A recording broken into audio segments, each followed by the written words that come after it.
Thank you very much, everybody. It's an honor to have Bibi and Sarah with us, friends of mine for a long time, and we had a tremendous success together.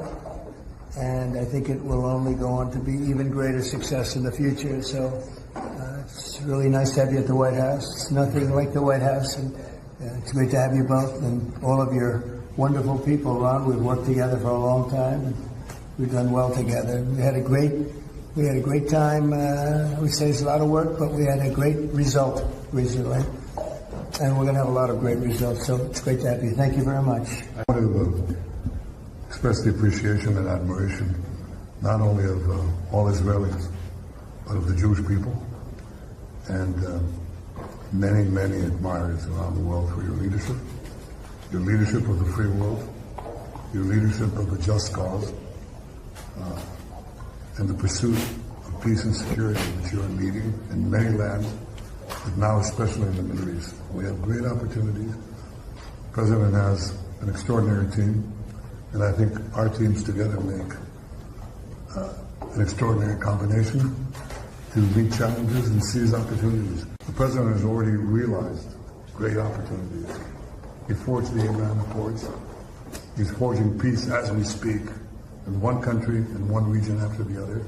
So I want to present to you, Mr. President, the letter I sent to the Nobel Prize Committee.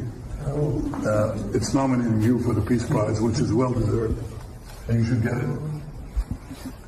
Thank you very much. This I didn't know. Wow. Thank you very much. Coming from you in particular, this is very meaningful. Thank you very much, Bibi. Thank you. Thank you for everything you're doing. Thank you. Hello, ladies and gentlemen, and welcome again to Syriana Analysis. I'm your host, Kevork Almassian. Thank you very much for tuning in to today's live streaming. I appreciate you all, whether you're watching the stream on YouTube, on Rumble, or on Ganjin Word. And I'm very, very happy today to have with me our friend Nick from Revolutionary Blackout Network. His YouTube channel is in the description below, guys. He's also commenting on the current affairs and especially what is going on in the US and the world, which is very important, and he's based in the US, and I would like to have a chat with him. How are you doing, my friend? Hey, man, I'm great. It's great to be on your channel, finally, Kevork. I told you on RBN before, I'm a big supporter of your work. As an American who tried to deprogram my mind from American propaganda, I have to completely toss all Western sources on Syria. So that's why I found your account on X a while ago. I've been following you. And I love and you're like one of the sources I would use on Syria. Like whenever I would talk about Syria and why Jelani is actually a Muslim Zionist. We can talk about that later. And why the Syrian revolution was a Zionist op. It was people like you who knew a lot about Syria, who is a great source for anti-imperialists in the United States. I feel like a lot of people internationally. Actually, you don't have to take it easy on Americans, but you have to understand that there's the giant propaganda wall. You know what I mean? You don't have to take it easy on us. We should be better, but there's very hard to find sources that would tell the truth about Syria. You know what I mean? It's very hard to find sources to tell the truth about Iraq, Lebanon, the Middle East in general. So that's why this channel was actually very valuable for Americans like me to get real information in the Middle East. So that's why it's great to be here. First of all, I followed you first on X, just also for the audience to know. And I've been trying to catch his attention, guys, for a few weeks. And he posts stuff, and I comment. I was like, he didn't follow me yet back. You know, let's catch his attention more because I love what he does. And the good thing is, I and yourself, if we take the mainstream, what they say, the spectrum of politics, left and right, I don't believe in this at all. But if we take it, we stand in different positions on the spectrum, but we agree on the principles, you know, and this is very, very important. And especially when you follow someone and you see when this person is coming from a genuine position. And I can feel it. I just have these sensors in me, which when someone is honest and genuine, whether he is right or left or center, I don't give any F's about people's this right or left. I just see if this person is genuine. Probably this person also has a journey in his life and he's passing through his learning curve. So why would I judge someone based on what the mainstream press calls, oh, this is a far right, this is a far left? No, those things really do not make any sense for me. And but what makes sense, perfectly sense, when you watch a video like this for Donald Trump and Benjamin Netanyahu, this was from Bibi's visit to the United States. Bibi, who is accused of committing a genocide, is nominating Trump for a Nobel Peace Prize. It can't be more Orwellian like this. But you live in the United States. How blessed do you feel? How grateful do you feel for having a great ally like Israel that we have, the Americans have to protect at all costs? Yeah, and I'll get that very soon. Regarding your comment about genuine people in the United States, and I was shocked by this. I learned a very harsh lesson from the Bernie campaign because I'm legitimate. Like, to me, there's no reason for me to do this unless I'm telling you exactly what's on my mind. Like, if I'm being fake, there's no reason for me to do this. I can just sell cars like I used to do. So that's why I'm willing to have conversation with people who I believe are genuine, because that's so hard to find in American politics. Now, to the Netanyahu thing, what we saw with President Trump and Netanyahu is probably one of the greatest acts of high treason committed by an American president. That we have a guy who is literally a wanted war criminal who's given the red carpet treatment in Washington, D.C. All the Washington politicians are fawning over him. I believe this alone in a rational society should spark a revolution for you to support a hostile state, because I'm trying to sell to Americans that Israel is a hostile state. The current biggest threat to freedoms that we enjoy in the West, for example, is Netanyahu that is convincing Donald Trump and MAGA to crack down on the free speech rights of Americans because we're calling out his genocidal war. The fact that the pro-life movement, now I can go so many different ways on this story, Kevork. The pro-life movement supporting someone who burned babies alive. I thought you guys care about children. This is the highest act of treason. Watch why I'm at the point now where there's no relationships. That Zionists, there's no breaking bread with them. They are a parasite. They are a leech on our society. And seeing this war criminal walk in and being treated like a god should be enough to radicalize everyone. And it's crazy to me that it's not. Like, for example, I'm going to explain to you guys why Trump and the MAGA lobby, and I have a hotspot video coming out today about this.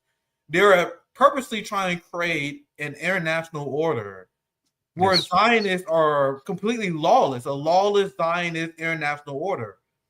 They were attacking Lula in Brazil. Like, MAGA right is pretending they're going after Brazil for cracking down on free speech.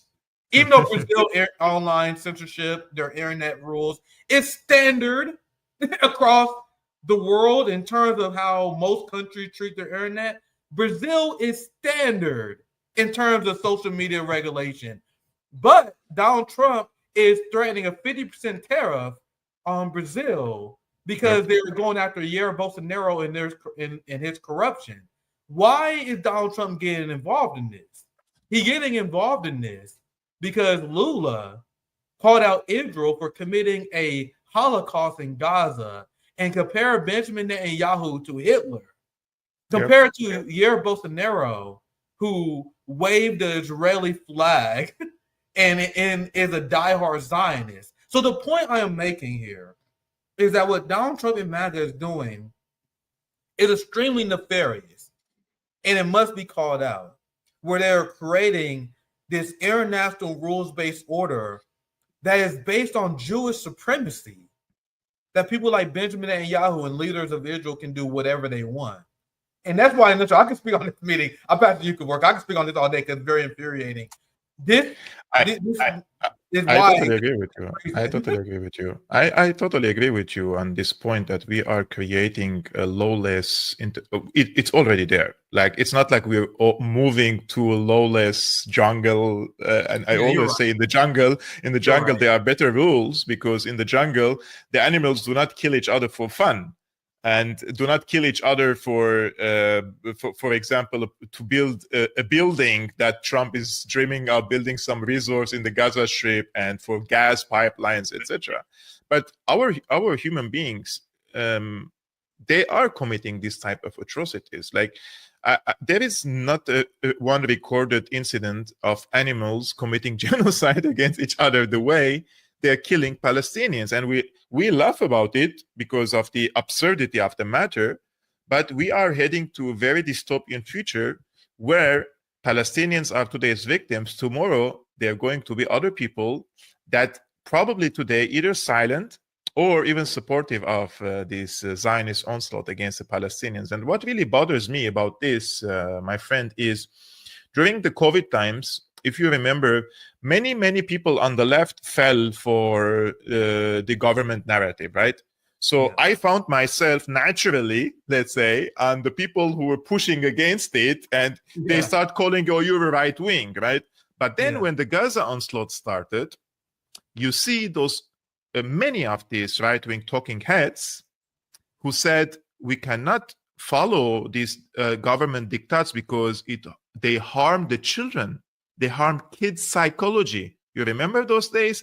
And now kids are being blown up in front of our eyes daily, and they either support it or they say nothing about it. Yep. What other country in human history? I'm sure there may be a few that I slipped and missed. I'm sure there's probably some. But how many? Maybe a handful of societies in human history have systemic processes of raping people to death that is supported by the population. Documented on video. On video. I couldn't watch it. There's so much evidence of this. And you mentioned animals. Like, do animals do that? Like, is there a systemic is there animals that engage in mass rape against people who are violating their territory, for example? Yeah. Like, For humiliation. Israel's worse than the worst beast, the worst of the worst in humanity, based on what they have done.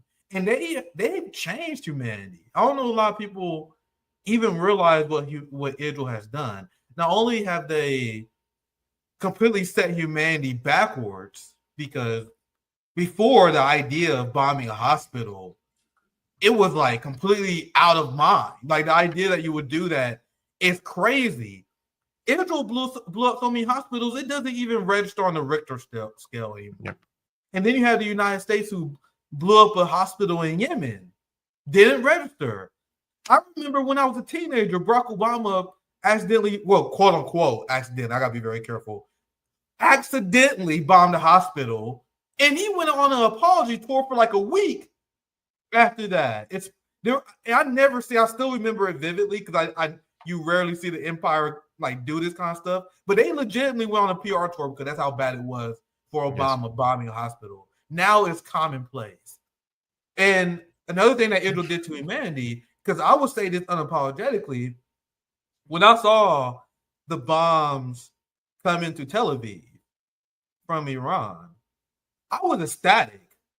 Like, am I supposed to lie to you? Am I supposed to lie to people and say I wasn't excited to see Tel Aviv get bombed?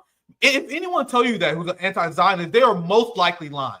If not, they're a much better person than I am. Now, think about how many people were cheering on Tel Aviv being bombed. This is what the Zionists have done to us. This is what the Zionists do. I'm not condemning us for it. I'm just decrying Israel for reducing humanity to the point where we must see. I gotta be careful because I'm on your channel, not mine. But I would say we need to see something done about it. There is a disclaimer. There is a disclaimer in the description. Don't worry about it. The opinions expressed by the guests represent them and do not necessarily reflect my opinion. I have to do it all the time because it brings me lots of headache also here. So you are free to say anything you want. This is your opinion, you know. Yeah. So I show the poker face now. Yeah. I still be careful. I'm going to say what you want for Israel is a completely natural reaction. Once again, I'm going to be respectful for your channel. I think it's obvious the point I'm making. There's a certain solution I think needs to be had to a certain state that committed a genocide. And the consequences of that for a state that committed a genocide like Israel is that they shouldn't exist no more. Like, to me, the conversation around the two-state solution is absurd. That's why, I don't have any beef with Mamdani. You know what I mean? I'm not hating the guy. He's not Genocide Joe. But that's why it's hard. I'm not even excited. I can't get excited about Mamdani when he supports a two-state solution. That's where I'm at. That's how much my brain has been broken. How many dead babies does it take for you guys, for your brain to be broken? My brain is broken. If you advocate for a two-state solution, I'm not interested. Like, I'm literally turning off the second you talk about anti-Semitism laws, the second you talk about Israel has the right to defend itself like Bernie Sanders. Like, I'm not interested, because if in any rational society, any culture, and I'll use the raping Palestinian to death story as an example because one of the most rawest like stories that immediately wakes people up. If you believe that a country that systemically rapes people to death, and then the populists hold protests in order to defend the IDF's ability to rape people to death, your mind has been broken. You have been completely colonized by the West if you believe such a state deserves to exist. If you ask someone before Zionism, 100 years ago, does such a state deserve to exist? I promise you they will say no. So I'm not apologizing. I think there's an obvious solution to this. I think all IDF should be prosecuted. Because let's say you have your quote-unquote two-state solution. You're going to condemn Palestinians to live with these monsters? These monsters who chant death to Arabs? I've seen so many videos of Israelis explaining why they must kill Palestinian children because they have to kill the future of Arabs. And these Palestinian children are no different than demons. Are we supposed to condemn Palestinians to being neighbors with these people? But anyway, I guess we get on another tangent here. But that's what I think the two-state solution, and as an honest conversation, is just dead. I'm not mad at people, especially Palestinians, who advocate for it because they feel like there's no other option. But I think we should be advocating for the truth. Oh, I'm glad you pulled this up. Go ahead, Kevork. I'll let you present this. I'm glad you showed the story. I was terrified by this. By the way, this is a survey and done by Hebrew University. It says a strong majority of Jewish Israelis indicate support for their government's deliberate ongoing war crimes of ethnic cleansing and genocide in Gaza. A poll released from Hebrew University in Jerusalem in early June reveals that roughly 75% of Jewish Israelis agree with the statement that there are no innocent people in Gaza, where, at least since October 7, there resided 1 million children. A report on the poll from the Israeli publication Haaretz revealed that 64% of the nation's overall citizenry agreed with the statement, while also stipulating that among Arab Israeli responders, 92% disagreed. Since 17.2% of Israeli citizens are Arab, the figure for Jewish Israelis equates to approximately 75%. Literally insane. Everything that the Zionists tell you about Hamas, everything that they tell you about Hamas and the Palestinian people is straight up projection. Because I'm an American, I can tell you guys exactly what they say. The Zionists and these Christian Zionists, they tell Americans that Palestinians are brainwashed from a young age to hate Jews. It's the exact opposite. These Israelis, many of them are irredeemable. You have these Zionists who are brainwashed from a young age. You know, the same thing they tell us about Hamas, the same thing they tell us about Palestinians. They go through these religious schools and they are brainwashed from an early age to adopt Jewish supremacy and to hate Arabs. That's something that is extremely important for their society. So under a potential two-state solution, Palestinians are supposed to be neighbors with these people. And one thing I want to say, and we don't have to dive too much into it, but it's something that I've been exploring, because I do think it's very important for us to keep the issue of Israel-Palestine, an issue of settler colonialism and imperialism. But there also has to be a side conversation. And if you put back on me on, that's fine. But what is Judaism doing to these people? Like, at what point does the Jewish institutions, your ideologies question? Because even though I may have some disagreements with them, Dr. Cornel West is an example of a great Christian. You know what I mean? Even though I may not share these beliefs, I can respect Muslims who have amazing beliefs. I can respect Jewish people. I can respect religious people when their beliefs lead them to the best for humanity. But when I see an institution and an ideology that produces millions of genocidal monsters, are we not allowed to question what the hell they're teaching? Are we not allowed to question what the hell is in their book? That I've seen a lot of questionable things about. Now, to be clear, because I do believe that the imperialism, settler colonialism should be our forefront, and it should be our main argument. But man, I'm completely turned off Judaism. I'm gonna say it. I believe that there's something toxic in there. Maybe it went off the rails. Maybe they was misled and led off the cliff by a corrupt leader. That always happens. Maybe you can analyze history and see what went wrong. But to me, it's clear that it's some sort of barbaric ideology that normalized devaluing the lives of humanity. But I understand if you guys don't want to go down that route. You know, Nick, I personally not really versed about religions, but I have seen countless footage, let's say, for a long time. When I was a kid, for example, the Intifada, which now it's a terrifying term. I will just give me 10 seconds and I will come back because it's very important. Yeah, no worries. I'll just keep talking for you guys. I think it's very important for us to not, and this is what the Nick Fuentes and these people do, they make it about the Jews. It's not about the Jews. It's because we're going to get into this a little bit later. There's Muslim Zionism, because you have all these Muslims in the Middle East who enable the Israeli project. Then you have the Christian Zionists in the United States that is the largest driver of Zionism. So, guys, I'm not making it about religion because it's supported by the entirety of these large Western religions who support the Zionist state. What I'm talking about, because it's not about religion generally, is what the hell are they teaching in Judaism? What the hell are they teaching in these Israeli schools that is leading to these genocidal thoughts? But go ahead, Kevork. I'll pass it back to you. For example, when I was, there are always moments or footage which radicalize you, right? So you get really angry.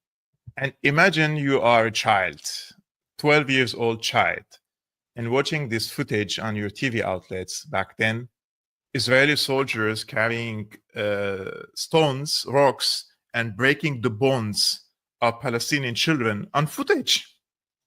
And then they allow their German shepherds, the dogs, to go after children and bite them.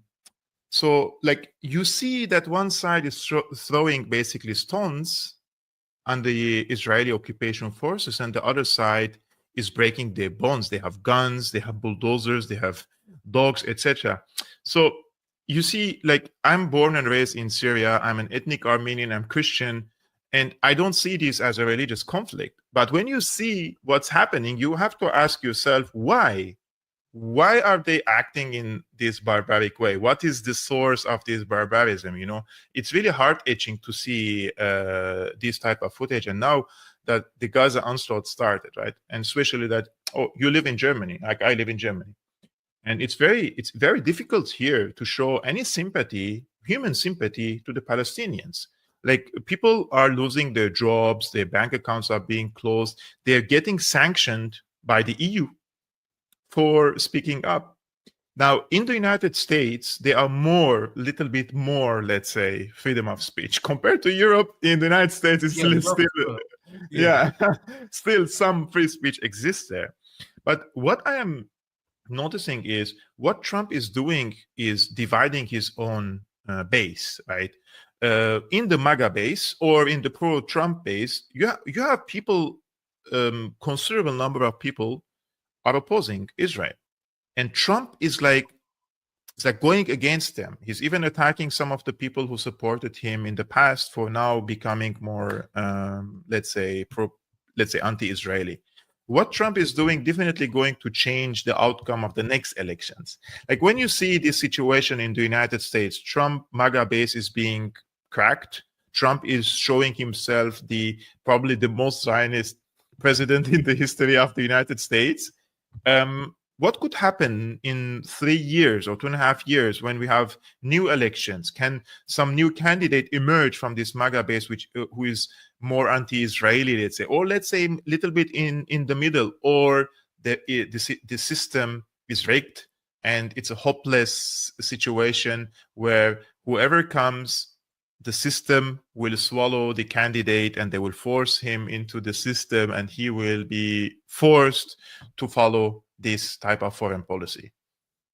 Yeah, this is what I'm doing right now. I'm post-duopoly. I'm a strong believer of building third parties that advocate unapologetically for the working class. I think we should have an anti-imperialist, pro-working class, populist third party. And what I'm doing is picking up the people who are falling off the pendulum. What we need in the United States is a third-party movement that grabs people who fall off the pendulum. What do I mean by that? The United States electoral system is essentially pro wrestling. It is as fake as the WWE. And it's weird, like whenever you see people talk about electoral politics as if it matters. Can you imagine if someone was talking about a match between Stone Cold Steve Austin and The Rock, but they were talking about it like it was a real boxing match? Like, can you imagine if someone talking about Roman Reigns versus Brock Lesnar, but it was commentating like it was a UFC heavyweight real fight? That is what people sound like to me when they talk about electoral politics as if it's real. So let me explain to you guys how this system actually works. It's very important for the two-party system for the pendulum to keep swinging. It is bad when one faction of the ruling class is in party for one time, for too long. So when you have George W. Bush Jr. in charge, his job was to destabilize the Middle East, continue the plan to invade Iraq, invade many countries in the Middle East. His plan to start the imperial action, even if he's massively unpopular. So George W. Bush starts the Iraq war, destabilizes the Middle East, and he becomes so unpopular, the United States elects a black guy named Barack Obama. So Barack Obama is in a unique position where he can radically change United States politics. He has the political will, the political capital, and he won the election at that point, one of the biggest margins of all time.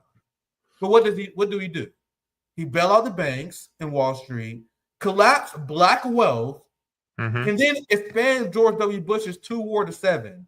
He extends the Patriot Act, extends George W. Bush's tax cuts. Essentially, and in his own words, governs like a Republican.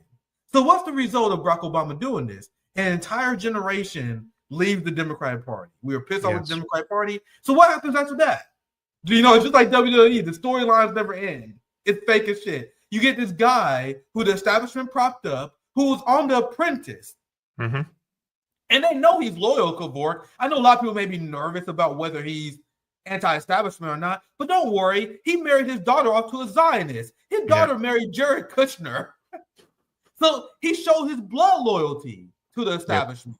So they can let him be president. Donald Trump becomes president, and he fucks shit up the first term. Become completely unpopular. Just when you think the Democrats couldn't recover from the Barack Obama disappointment, Donald Trump comes in and rehabilitates the Democratic Party, and Joe Biden wins.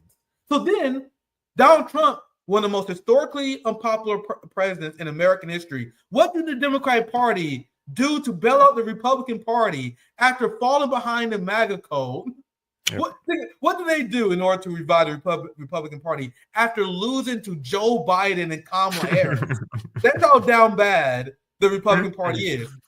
They committed genocide. Right. Yep.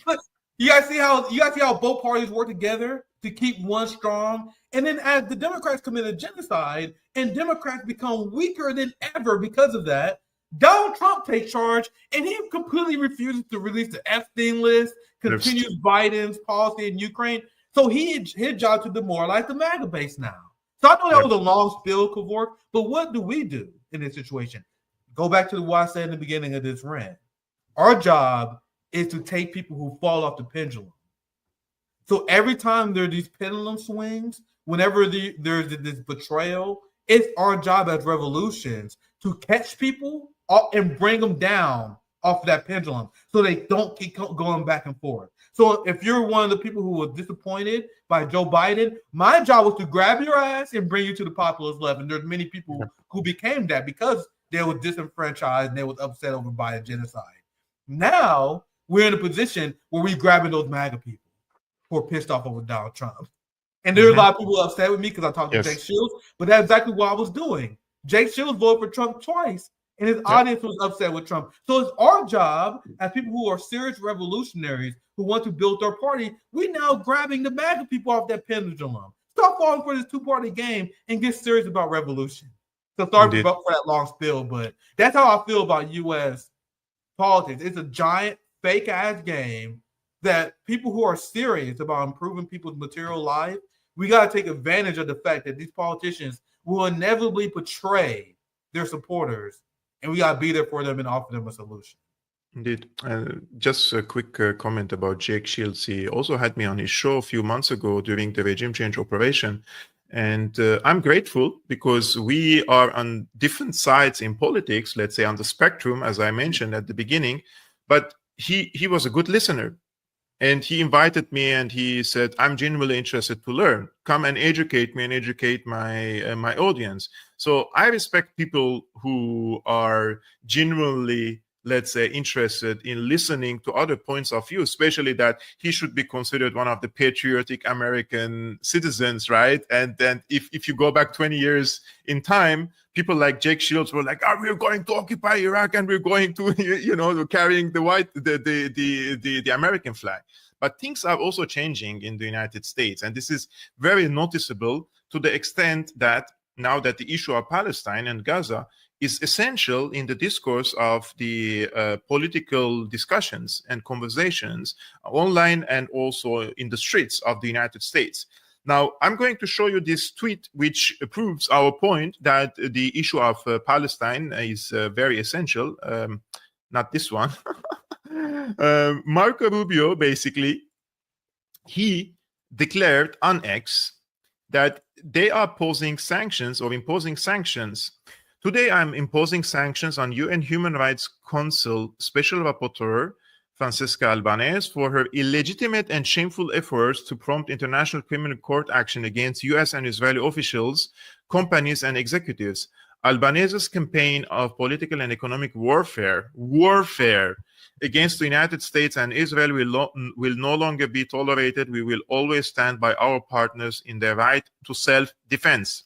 The United States will continue to take whatever actions we deem necessary to respond to lawfare and protect our sovereignty and that of our allies.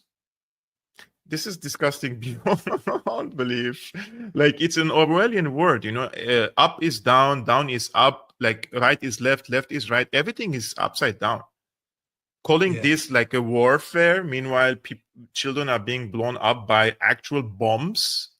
And this is a war against the United States and Israel. It's mind-boggling. So they're waging the war against Francesca for calling out Israel's crimes. Meanwhile, they're friendly with Jelani, who's a former terrorist, and removed him from the terrorist list. What does that say about the priorities of the West? I explained on RBN how there is a genocidal psychosis that have completely swept over the West, especially the ruling bourgeoisie class, where they are straight up using their power and their authority to go after anyone who challenges their genocide, who tries to hold them accountable, which is why I push back against the natural human instinct of using fear to give the ruling class more power. The ruling class always use fear to give them more power. This is why I speak out against police states. Yep. I think there's legitimate ways you can provide public safety without police states. A lot of countries have figured it out. And people who think I'm crazy don't realize that the ruling class have the same position, but in the exact opposite. Mm-hmm. So the ruling class, they believe in a relaxed, laissez-faire interpretation of the law when it comes to the ruling class. Yes. But when it comes to the workers in the peasantry, they believe in harsh authoritarian law and order. Where because I study history and I know the most violent crimes, the biggest financial crimes is committed by the ruling class, I advocate for the exact opposite. Where I advocate for a laissez-faire, relaxed interpretation of law and a lot of grace given to workers who make mistakes. But I believe in harsh interpretation of the law against the ruling class. Yes. So you're not going to see anyone in China pulling out some Epstein shit. You know what I mean? This is why the West is morally decadent. This is why we have a ruling class that is deranged, because they don't believe in holding each other accountable in the ruling class because they are gods. That's why you can have a fucking yacht where you sex traffic children to and fuck them there. That's why the Catholic Church, who don't pay any taxes, by the way, in the United States, they're allowed to have a sex trafficking ring and get completely away with it. What they do, charge a handful of bishops? They had a giant, complicated sex trafficking ring that many government leaders were in on. And you guys notice how none of these people are held accountable? But they want some person who shoplifted a piece of candy because they're hungry. They want the books thrown at them. Yep. You know what I mean? I think we need to colonize our mind and twist the way we think about the law. And the reason why a lot of people call socialists and communists, they would say I'm authoritarian, Kevork. Even though China has less people in prison than the United States, despite having 4 times more people. Why do they call us authoritarian, Kevork? Why do they call us, they accuse us of doing what they're doing? Because we advocate for holding them accountable. Cuba held their slave owners accountable. So the capitalist class, they want freedom to enslave the masses, to engage in war crimes. And then if you go after them for committing crimes, you're an authoritarian communist. No, it's literally enforcing the law. China has anti-corruption laws, and I advocate for strong anti-corruption laws against the ruling class. And if they break those laws, we need to go after them. The same way they go after Francesca. The same way they go after the ICC. You got to see how they play the game. We need to wise up and play the same game that they're playing. But go ahead. Yeah. This is the thing with Francesca Albanese, that she's a United Nations employee and doing her job, basically, is to report on the human rights abuses in Gaza. And if I'm saying it is permissible now to sanction an employee of the UN for reporting on the facts, whether it's in Gaza or elsewhere, then there is no need for the UN. And there is no need for international law and regulations, and there is no rules-based international order. Look, I said this for a very long time, and people called me conspiracy theorist.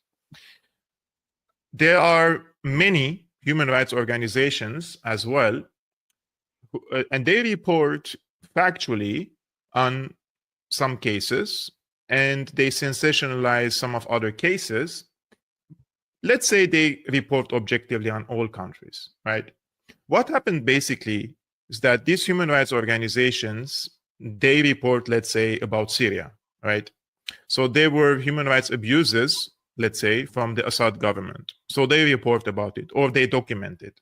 What happens is this report is going to be used by the UN, by the US, by major, let's say, European countries to impose sanctions on Syria and the economy, to impoverish the people for the sake of regime change operation, not for the human rights abuses. So they use these reports for imperialist reasons. Yeah. Now flip the issue. Let's suppose now this same human rights organization is reporting about some human rights abuses committed by American forces or Israeli forces. What way does this type of report have in the context of these geopolitical conflicts? Zero, none, because the US and Israel and its allies are immune, and you cannot really question them and you cannot hold them accountable. So whether they are criticizing the empire or not, it's completely irrelevant, because these reports are only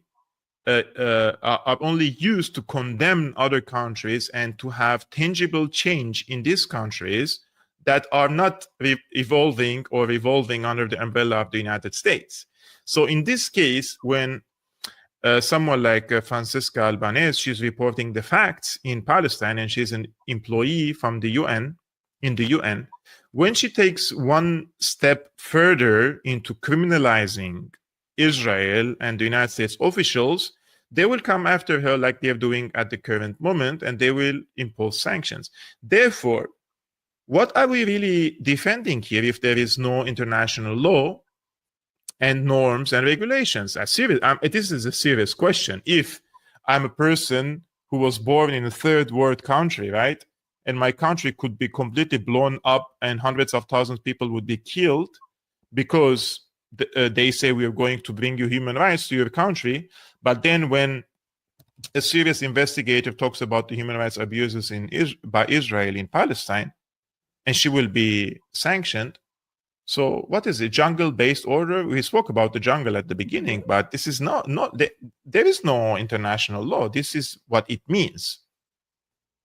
Yeah, it's very blackpilling, and it's very sad when you realize, and I came to this conclusion a while ago, that international law and human rights are largely fake. When you realize that the West use human rights as a way to attack regimes they want to see overthrown. For example, they would have USAID working unauthorized in a country. Then whenever someone like Nicolas Maduro say, USAID is obviously a CIA cutout, get out of our country, you are stripping us of our sovereignty. Then liberals will turn around and say, hey, look, Nicolas Maduro just kicked out USAID. Nicolas Maduro is violating human rights. So it's very sad when you realize that human rights was always used as a tool of imperialism. And the current generation of the ruling class, they despise the concessions that the previous generation of the ruling class made to peace, to, like, for example, the Genocide Convention, the Geneva Convention. You can tell that Benjamin Netanyahu, people like Marco Rubio, the Mike Pompeos, they look back at the previous generation of the ruling class and they are like, are you guys out of your fucking minds? For saying that we should have these rules that we should follow? Don't you realize that these quote unquote rules are only used as a way to attack African countries, black countries, and brown countries? The idea that we will ever support such a thing is absurd. So now they are tossing out all the rules of war that we agreed to before, and they are essentially living in a lawless way. They use human rights, like you already see them attacking Ibrahim Traore. They say, oh, he's violating human rights. That's what they use. That's what they do as a way to sell regime change operations and imperialist meddling to the liberal class. Because it's easy to sell to conservatives. They're all about rah, America should dominate. But you need to find a way to sell imperialism to the rising, in the 70s and 80s, you have these hippies. You had the rise of the boomer hippies, the people who believe in love, justice, and human rights. So how do you sell war to them?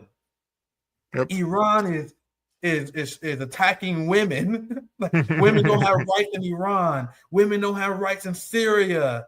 How's the situation of the women now after the regime change in Syria? Are they following how many women are being kidnapped on daily basis? And this is what they have pushed for. And this is what they have pushed for. And they, the problem is so many also talking heads legitimize this. And now that women are being literally enslaved, like this is like a sex slavery, they're silent. No, I don't hear about intervention, regime change operation because women are being persecuted in Syria. As you said, all this human rights talk is for geopolitical purposes. They don't give a damn about human rights, women rights, children rights, nothing. These people only care about their pockets and the empire's well-being and the expansion of their soldiers all around the world and recycling the money thanks to this type of wars. I just want to say something, guys. Thank you, Red Axis, for moderating the chat. I know that you probably didn't see that comment. And here, guys, we are having a civilized conversation. Everybody is welcomed. All opinions are welcomed. I don't even see left or right or center. Everybody can express his opinions. But if you're unable to, I'm not talking to all of you. Some people are just not able to make a civilized conversation, right? And they're coming here to swear and create a very toxic environment that I see some people, for example, or one person, he was calling names to Nick, right? So I draw the line. And I don't want people to come just to swear and then I see fight in the live chat. We are discussing here among each other to learn. I learned from Nick, and because of his experience and because of his perspective. And then I go to his show also to speak about things that I been following more closely, right? So we complement each other, and this is why the alternative media exists. And we're not here a mainstream media. We don't create an echo chamber. We host people. So sometimes I receive people, they are considered far right. And I receive backlash in the comments, people saying, why did you host the far right? And then I host someone who's considered a far left. People are like, why did you host the far left? He's a socialist. Yes, that's why this channel exists. Otherwise, you know Fox News and you know CNN. Each one has its own audience and each one has its own guests. But this is not the purpose of the alternative media. If we do the same thing the mainstream media does, then this entire project of citizen journalism and alternative media has become just like the mainstream. Yeah, absolutely. And for all the people who was criticizing me, I promise I'll win you over one day. I promise I will. There's so many people who are like, Nick, I'm sorry I went after you, but I promise you I will win you over one day. Go open your own YouTube channel. Go open your own YouTube channel and call out Nick and prove him wrong. How about that? I promise you, you might hate me now, but you will turn around. Like, yes. If you're good faith, you will turn around. And if you don't, that's okay. I'm not above criticism. You guys see how hard I go after people? Like, I expose people. I ratio people. I expose the fraudulent DSA. There's countless politicians I expose. So I know that there are going to be some people go after me too. Like, what? I'm not a bitch. Like, I can't call out other people and then get mad that people call out me too. So I think I can handle it. Like, I'm in the trenches. I want to debate and talk to anyone. And if you hate me now, I promise you I will win you over. It may take a little bit, may take a year, may take 2, maybe take 5, but I promise you I'll win you over one day. I promise you. I have a very good instinct, and in German they say Bauchgefühl, like the feeling of your belly. And when I feel comfortable with you, I know if I meet you in real life, we will get along. And which means that in my perspective, you're a good person. So I don't care what they say. I'm just drawing the line. You know, you can criticize his opinion. That's totally allowed. But don't call him names or attack in an absurd way. But you had a very interesting debate with Shahid Bolson, and you called Jolani a Muslim Zionist. And he disagreed with you, and you were shocked that he disagreed with you. And I made an entire 1-hour show because of that debate that you had, and it was hilarious. And I wanted to invite him to my show. I sent him a DM a few months ago. And then I noticed some pattern in his videos, basically trying to whitewash Saudi Arabia's role in the region. And I said, there is something fishy about it. But you called Jolani a Zionist. Muslim Zionist. How do you see now that the Israeli reports indicate that he will come to Washington, D.C., in New York first, to the UN General Assembly meeting, and then he will go to the White House and he will sign a deal with Netanyahu. If he is not an Arab Zionist or a Muslim Zionist, then what is he? Let's just say I feel extremely vindicated for that, for the conversation I had with you. I feel very vindicated for my Syria analysis ever since I started as a citizen journalist. And remember, like people like Kevork, they are a giant backbone of my knowledge on Syria. I seen what people on the ground were saying, and I just Syria is not like Palestine. Like Palestine is super easy to understand. Like Syria, for Westerners, is a little bit more confusing because there are a lot of honestly, there are a lot of Arabs and Muslims who make this shit complicated for us because there are a lot of Arabs who were cheering for the downfall of Assad. And I was looking at this as, once again, I was very humble. I was trying to be very open-minded when I cover Syria as someone who's not from Syria. But just looking at it, and I guess the fact that I'm detached from the area helped me look at it more strategically.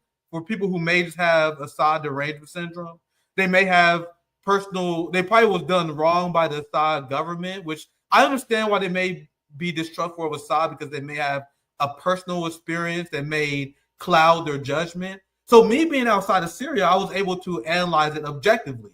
Well, I'm like, objectively, it would be horrific if Assad was overthrown. It seems like the CIA and the Zionist regime wants Assad overthrown more than anything else because he provided a shipping route for weapons for the resistance. He was supportive of the resistance.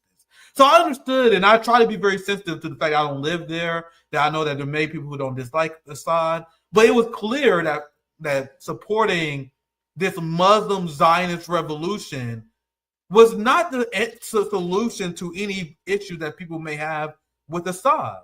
So I had Shahid Bolson on, and I had the same way I have you on, Kevork. I had Syrian Girl. I talked to people from China. I talked to people in Russia. I had people on from Moscow, the UK. I had people on from France, from Betron. I had my brother Nico House from Brazil. I'm honestly blessed, guys, that I'm in a position where I talk to people from all over the world. So I had Shahid Bolson on from Middle Nation, and I knew and something would come up because we had him on 2 times, right?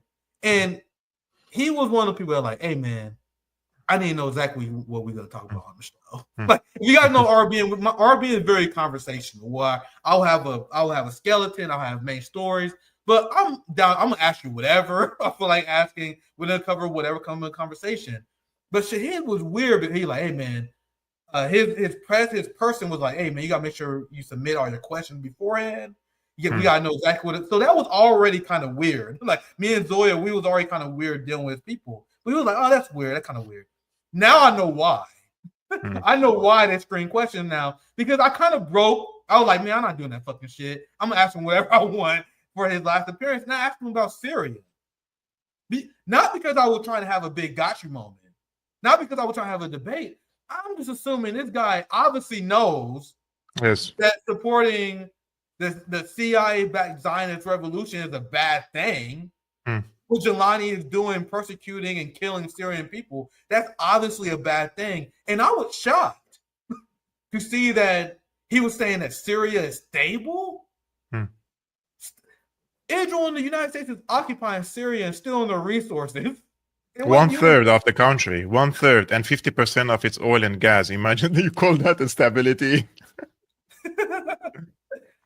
So that's people like Shahid, and I'm not trying to go negative on him. It is what it is. No, we're not hating on him at all.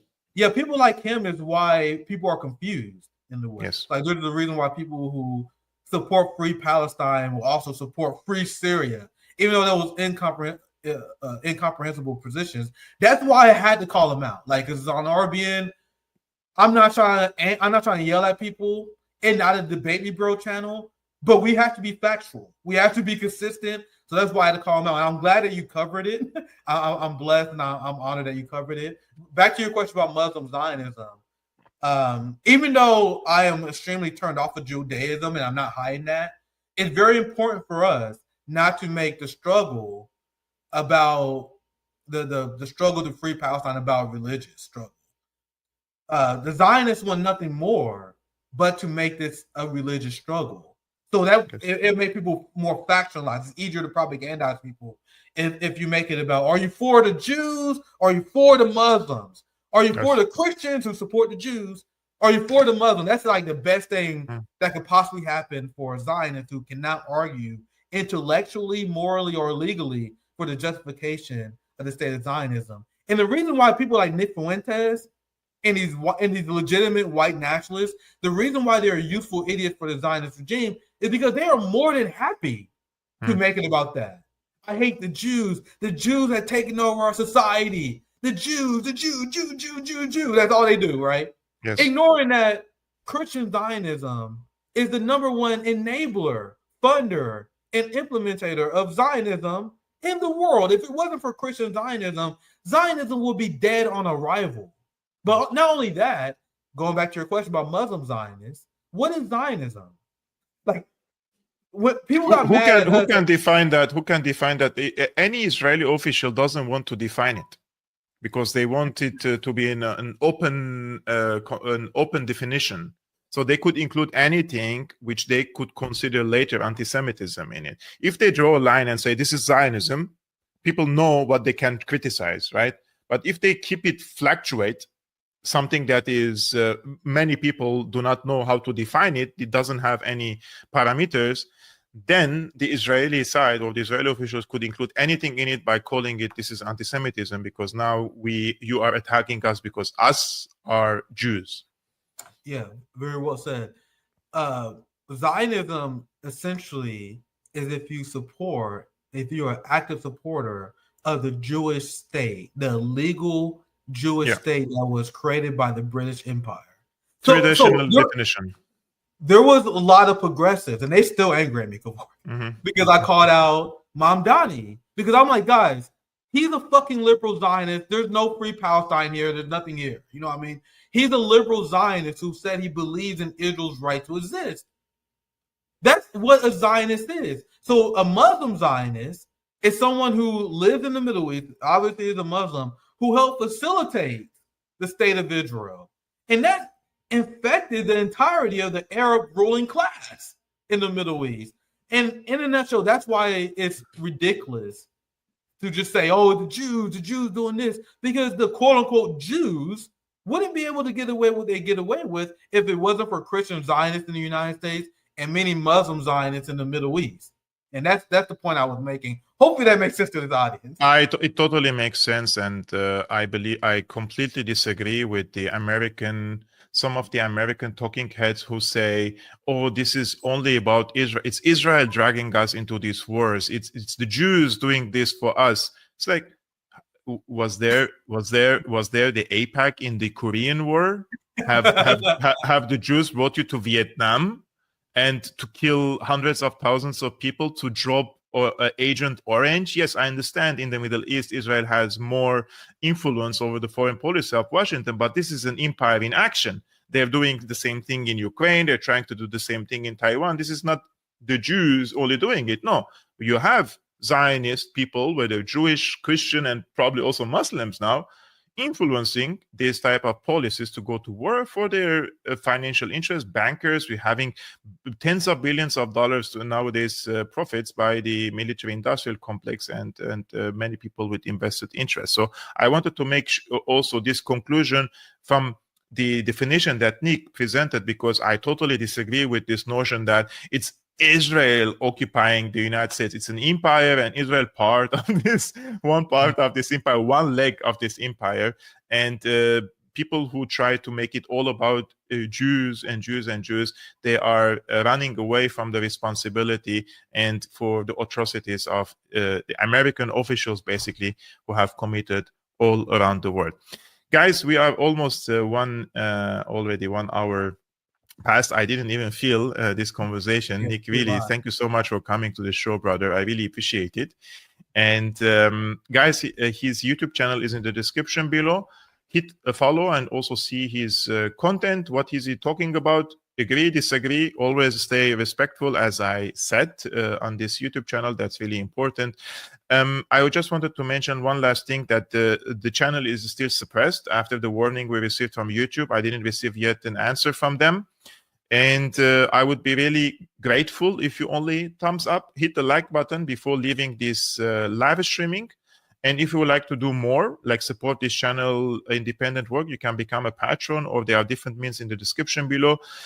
Nick, my friend, thank you so much again for coming to the show. I will send us to the back room. I will just play a video for the audience, which is Francesca Albanese talking about the Israeli atrocities. And after that, I will end the stream. You are set free, my friend. Yeah, thank you, Kevork. This conversation flew by, and RBN, we are big supporters of you and your channel. And thank you so much, bro. I really appreciate it. Yeah, we appreciate your work, and you're a big source for what I study and analyze in Syria. I'll make sure I always check out what you're talking about. So we support everyone at RBN, support Kevork and Syrian analysis. I appreciate you coming inviting me on. It was a great conversation. Make sure you guys follow us at Revolutionary Blackout Network. And make sure you guys get involved locally. Find a way to get involved. Don't allow the ruling class to separate and isolate us. They want us to be separated and isolated in our own little silos. Create your own organizations and be involved in the community and help lift each other's lives. Like, we can't allow ourselves to be drowned in doomerism. You know what I mean? Let's get involved. Let's get activated, and let's get to work. Thank you for having me on once again, Kevork. Thank you, Nick. Peace, guys. Salam. Thank you. I address you today with a sense of foreboding that words can hardly capture. I no longer know what more can be said. 14 months ago, I warned that this genocide marked an escalatory stage of a long-standing settler colonial project over Asia, one that has targeted the Palestinian people for over 7 decades. And now, it is happening, and we must stop it. The situation in the occupied Palestinian territory is apocalyptic. In Gaza, people continue to endure suffering beyond imagination. Israel is responsible for one of the cruelest genocides in modern history. Official figures count over 200,000 killed or injured. Leading health experts estimate that true toll is far higher. As the cost to the Palestinian people grows, Israel has dismantled the last function of the UN in Gaza, humanitarian aid. Israel has used the genocide as an opportunity to test new weapons, customized surveillance, lethal drones, radar systems, and other unmanned technology to exterminate a population without restraint. While Elbit Systems wins Israeli Ministry of Defense Award for Innovation, Lockheed Martin and the global web of 1,650 other companies benefit from Israel flying the F-35 fighter jets for the first time in beast mode, carrying 4 times the ordnance, up to 22,000 pounds, than when operating in stealth mode. It is its very defenselessness that has made the people and the land of Palestine an ideal laboratory for the Israeli military-industrial complex. But in this context of Palestine, we are not talking about isolated specific incidents of wrongful conduct. The severity of the structural and sustained violations and crimes at issue has been confirmed by the International Court of Justice and has led to arrest warrants being issued by the International Criminal Court. In this context, what action could possibly be sufficient to rectify these violations and the corporate connections to them?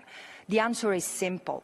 There is a prima facie responsibility on every state and corporate entity to completely abstain from or end their relationship with this economy of the occupation, especially as it has transformed into an economy of genocide. In the face of all this, too few have disengaged in the last 21 months. Armed companies have turned near-record profits by equipping Israel with cutting-edge weaponry to unleash 85,000 tons of explosives, 6 times the power of Hiroshima, on Gaza. Tech companies provide dual-use infrastructure that is utilized as a weapon of mass targeting and killing. The machinery of the global construction equipment giants is raising Gaza to the ground, preventing the return and reconstruction of Palestinian life. Global energy conglomerates have fueled these assaults with coal, oil, gas, while the same infrastructure has been deprived to the Palestinians. No water, no electricity, creating the conditions of life calculated to destroy. while major global banks have underwritten and purchased Israeli treasury bonds, bankrolling the devastation at a time of gaping military budget deficits and plummeting credit rating. The 40 entities named in my report, alongside their parent subsidiary licensees and franchisees, are just the tip of the iceberg, illustrative of this system that entangles many, many more. Let me say, member states must impose a full arms embargo on Israel, suspend all trade agreements and investment relations, and enforce accountability, ensuring that corporate entities face legal consequences for their involvement in serious violations of international law. And corporate entities must urgently cease all business activities and terminate relationships directly linked, contributing to, and causing human rights violations and international crimes against the Palestinian people. At this existential moment for the Palestinian people, trade unions, lawyers, civil society groups, and ordinary citizens should encourage such behavioral change from the side of corporate entities and governments by pressing for boycotts, divestment, sanctions, and accountability. What comes next depends on all of us, and I truly believe that together we can make it. It's not a question of if, it's just a question of when. Thank you. Yep.